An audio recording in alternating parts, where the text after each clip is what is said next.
здесь все фазы лунные.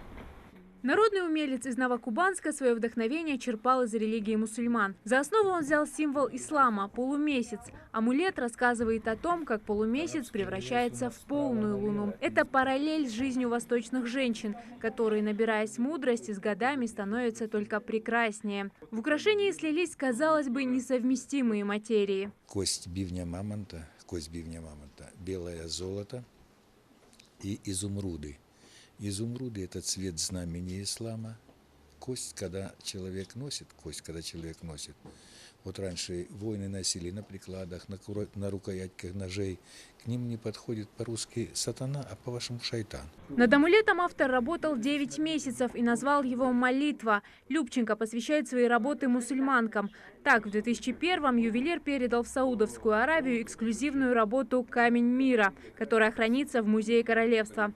Женщины тронуты тем, что человек, исповедующий другую религию, выражает свое восхищение скромности мусульманок. И когда уже автор озвучивает и говорит, что он посвящен всем женщинам мира, исповедующим ислам, то, конечно, как-то вот я так что-то разволновалась, да, и как-то эмоции переполнили, да, и в какой-то один момент даже на глаза навернулись слезы, потому что, наверное, мы немного можем вспомнить таких вот каких-то эпизодов, случаев, чтобы вообще что-либо было посвящено женщинам, исповедующим ислам.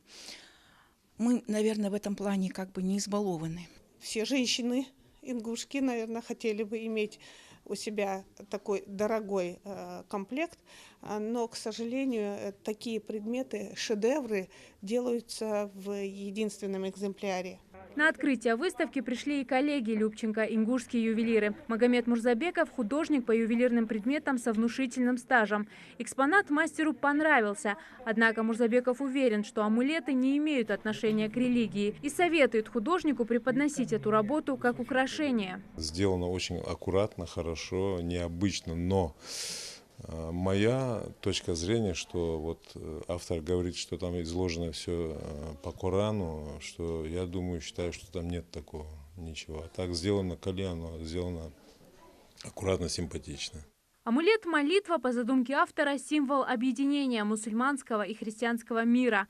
Мира, в котором царит понимание и дружба. Зарема Ивлоева, Рахман Цуров, Новости 24.